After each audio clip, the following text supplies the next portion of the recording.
നമുക്കൊന്ന് കയ്പില്ലാണ്ട് ഒരു പാവയ്ക്ക അച്ചാറുണ്ടെങ്കിലോ, അതിന് വേണ്ടി പാവയ്ക്ക നന്നായി കഴുകി വൃത്തിയാക്കി ഉള്ളിലത്തെ കുരു കളഞ്ഞെടുക്കുക. എന്നിട്ട് ചെറുതാക്കി അരിഞ്ഞ് ഇതേപോലെ ചെറുതാക്കി നന്നായി അരിഞ്ഞ് അല്ലാതെ ഒരു പാത്രത്തിലേക്ക് മാറ്റുക. നമുക്കിനി കുറച്ച് പച്ചമുളക് വേണം. അതിനുവേണ്ടി കുറച്ച് പച്ചമുളക് എടുത്തിട്ട് എല്ലാ പച്ചമുളകിനെ ഇതേപോലെ മുറിച്ച് ഒരു പാത്രത്തിലേക്ക് മാറ്റുക. എന്നിട്ട് അടുപ്പിലേക്ക് ഒരു പാൻ കയറ്റുക. പാൻ ചൂടായ ഒരു നേരത്ത് നമുക്ക് നല്ലെണ്ണ ഒഴിക്കുക. നമ്മൾ കഴുകി വൃത്തിയാക്കി മുറിച്ച് വെച്ച പാവയ്ക്ക് ഇതിലേക്ക് ഇടുക. ഇത് നന്നായിട്ട് മിക്സ് ചെയ്തെടുക്കുക. ഒരു 5 മിനിറ്റ് മൂടി വെച്ച് വാട്ടുക. എന്നിട്ട് മൂടി തുറന്ന് നന്നായിട്ട് മിക്സ് ചെയ്തുകൊണ്ടിരിക്കുക. അത്യാവശ്യം നന്നായി മിക്സ് ചെയ്ത് കൊടുത്തിട്ട് നമുക്ക് ഇതിലേക്ക് നമ്മൾ മാറ്റി വെച്ച പച്ചമുളകും വെളുത്തുള്ളി ഇടുക. വെളുത്തുള്ളി ഇട്ട് വീണ്ടും നന്നായിട്ട് ഇളക്കിക്കൊണ്ടേ ഇരിക്കുക. ഇത് വീണ്ടും മൂടി വയ്ക്കുക. ഒരു 5 മിനിറ്റിന് വീണ്ടും മൂടി തുറക്കുക. ഇത് വീണ്ടും ഇളക്കുക.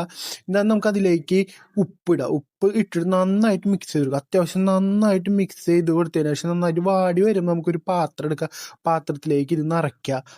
അത് നിറച്ച് കഴിഞ്ഞ ശേഷം നമുക്ക് ഇതിലേക്ക് വിനെഗർ ഒഴിക്കുക. വിനെഗർ ഒഴിച്ച് നന്നായിട്ട് മിക്സ് ചെയ്ത് കൊടുത്തതിന് ശേഷം ഒരാഴ്ച കുപ്പി നമുക്ക് മാറ്റി വയ്ക്കുക. ഒരാഴ്ച കഴിഞ്ഞതിന് ശേഷം നമുക്ക് കുപ്പി തുറന്ന് നോക്കുന്നിട്ട് ഗ്യാസ് കത്തിച്ച് നമുക്ക് ചീനച്ചട്ടി കയറ്റുക. ചീനച്ചട്ടി ചൂടായി വരാൻ നേരത്തൊക്കെ നല്ലെണ്ണ ഒഴിക്കുക.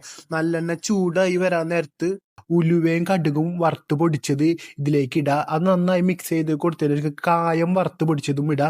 എന്നിട്ട് നന്നായിട്ട് മിക്സ് ചെയ്ത് കൊടുക്കുന്നത് നമുക്ക് ഒരു കുഞ്ഞി കഷ ശർക്കര ഇതിലേക്ക് ആഡ് ചെയ്യുക. എന്നിട്ട് നന്നായിട്ട് ഇളക്കി കൊടുക്കുക. അത്യാവശ്യം നന്നായി മിക്സ് ചെയ്ത് കൊടുത്തതിന് ശേഷം ഒരു തിള വരാൻ കാത്തിരിക്കുക.